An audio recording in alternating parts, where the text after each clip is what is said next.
great to see so many people here, as Marie has said as well, and thank you all for being here and making time to be here. And welcome to the launch of the Traveller and Prisoners Initiative National Conference. I also want to acknowledge colleagues of my own from the Oireachtas here at the Éamon Cueve here, Deputy Éamon Cueve and Jerry Adams. I'm not sure there's anybody else here from the Oireachtas, but if there's anyone else here also, thanks for being here.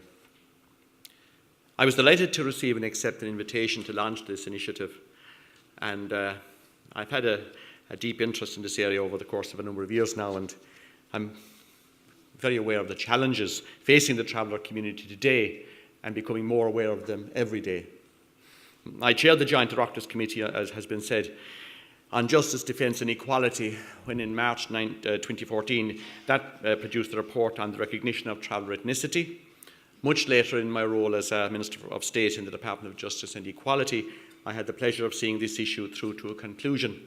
By this I mean the Taoiseach's statement in March of this year announcing the government's recognition of traveller ethnicity. And I'm sure you'll agree with me that this was one of the most significant milestones for the traveller community for many, many years.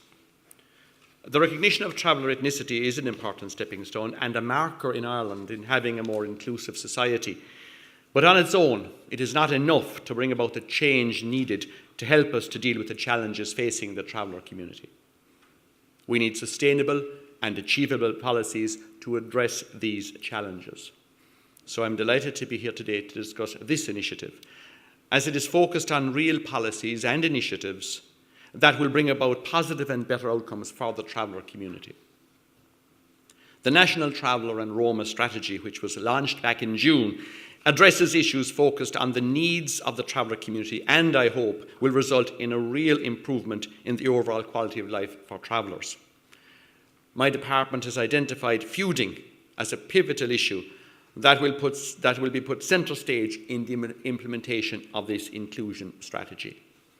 The design of a culturally appropriate intervention in conjunction with traveller representatives and relevant public sector bodies to address this is one of the key pillars of the new inclusion strategy.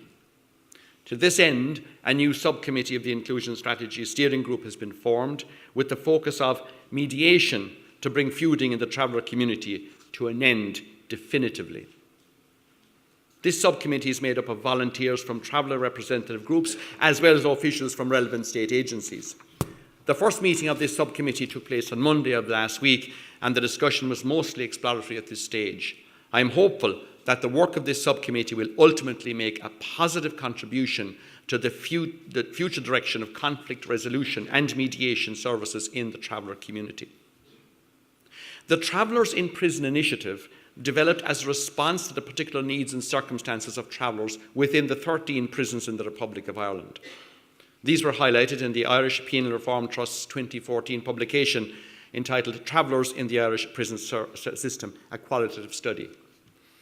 This research report captured some of the challenges and difficulties experienced by travellers in Irish prisons. There are no official statistics on the number of travellers in prison, but the Irish Prison Service acknowledges that travellers are significantly overrepresented by comparison with other groups in our society. Although they account for approximately 0.6% of the overall population of the Republic of Ireland, the Irish Prison Service and the Probation Service anecdotally estimate that travellers account for 22% of the female population and 10% of the male prison population. Overrepresentation of minority ethnic communities features in other parts of the world as well. For example, Minister Flanagan is going to New Zealand next week, where he will join President Higgins on his official visit there. Statistics on the issue of minorities in prisons in New Zealand show that the Maori people comprise approximately 14% of the general population. However, they represent 50% or 50.8% of the prison population. So you can see the comparisons. The overall aim of the TPI, the Traveller in Prison Initiative, is to embed changes in policy and practice that have a positive impact on travellers in prison, on their families and communities. Through engagement with key stakeholders, a number of possibilities emerged with the potential for influencing change and for developing initiatives in policy and practice that have the potential for sustainability. The following 5 key action areas have been identified. Firstly, we need to build a knowledge base about travellers in prison because, as I said earlier, we are operating on anecdotal evidence. Secondly, we need to expand and improve access to prison-based services for travellers. Thirdly, we need to strengthen supports for families of travellers in prison and after prison, using a multi-agency approach.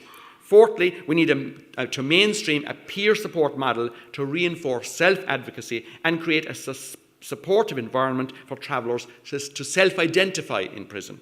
And fifthly and finally, we need to increase awareness and boost the capacity of Irish prisons and probation service staff through training and learning programmes. Given that a tenth of the prison population is composed of prisoners of members of the traveller community, it is self-evident that improvements in the lives of prisoners generally benefit the traveller prison population as well as other prisoners. In this regard, I know that Michael Donlan, the Director of the Journal of the Irish Prison Service, and Vivian Gearan, the Director of the Probation Service, will be speaking later and will elaborate on many of these key action areas. However, without seeking to steal their thunder, and I welcome them both here today, I would just like to welcome developments in these areas as they are central to achieving better outcomes. I would also like to congratulate Michael and Vivian on the many reforms and improvements introduced into prisons and the probation service in Ireland in recent years, all of which have a direct and indirect positive effect and impact on travellers in prison. These include initiatives such as the national rollout of the Community Return Programme in conjunction with the Probation Service, which is an incentivised scheme for earned temporary release under which carefully selected offenders can be granted structured temporary release in order for supervised community service.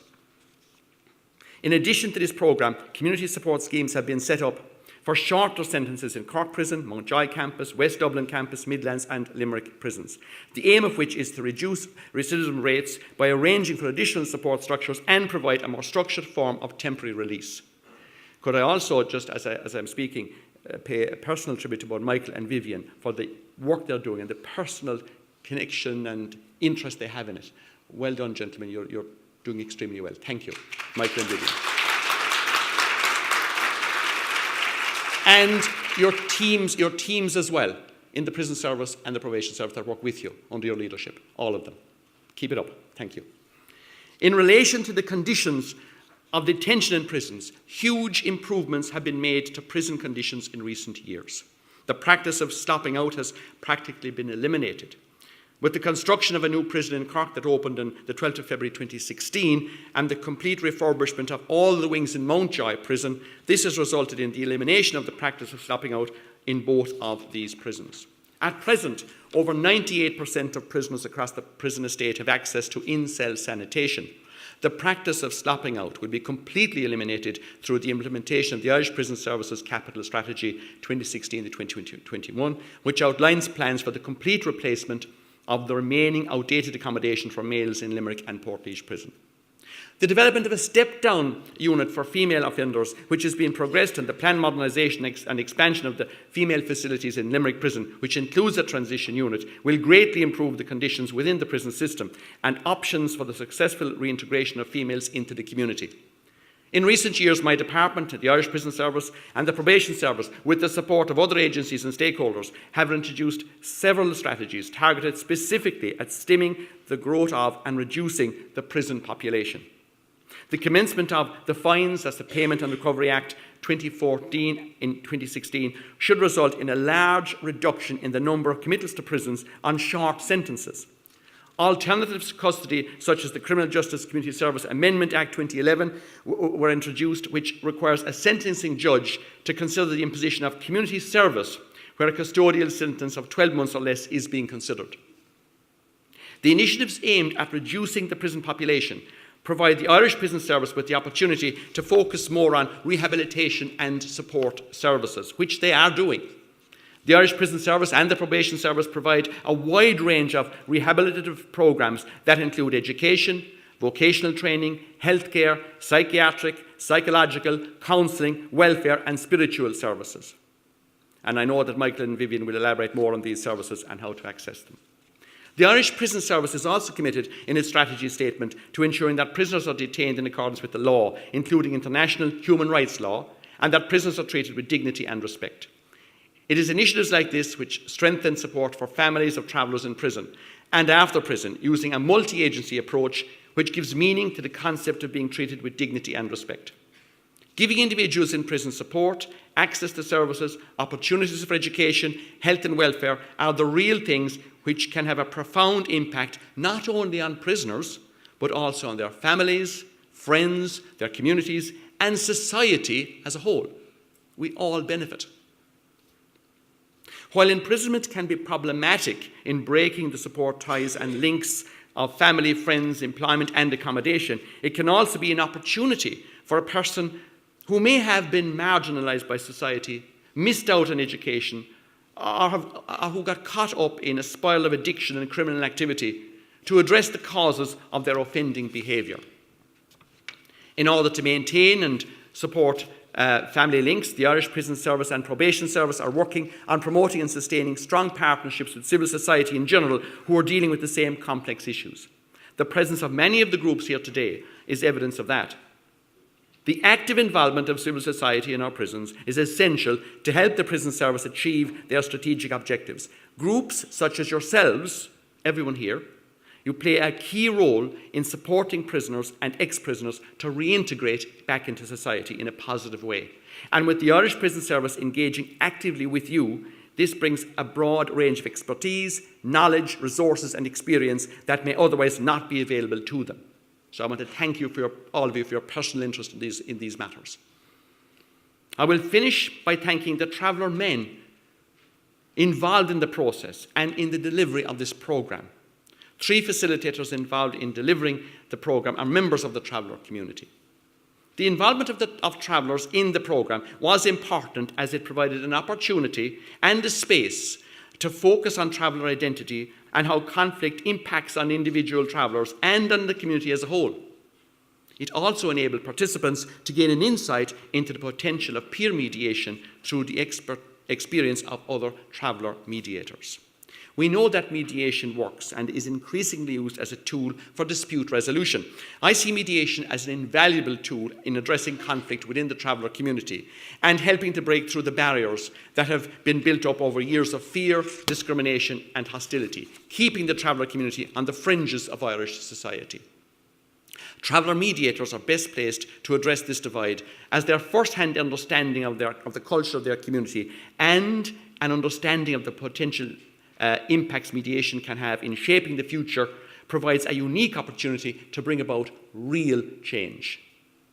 I cannot finish up here, of course, this morning without acknowledging the commitment of the St. Stephen's Green Trust, who without them we would not be here today.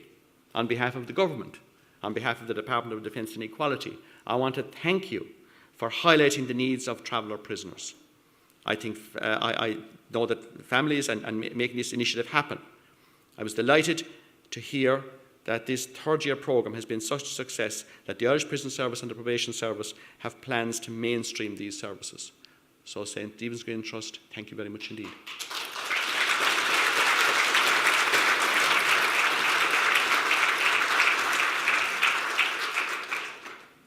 And I would wish that more organisations out there, and maybe even some of our corporates, would get involved in supporting work such as this. Some of our large businesses as well. And I make that call here today because so much good can happen from that kind of involvement and support. And the impact benefits everybody in such a positive way. So I hope you enjoyed the rest of the conference. There's a wealth of experience, knowledge, and expertise here today. Unfortunately, I have another appointment in Cork which I have to attend to do with gather diversion programmes, which I'm launching this afternoon. But I really look forward to hearing about the remainder of the conference and the valuable exchange of information, views and perspectives from everybody involved. And I'll be looking forward to reading the report from this conference and to hear what you all have to say and put in. So thanks again for being here, for your input, for your involvement, and keep up the good work. Thank you.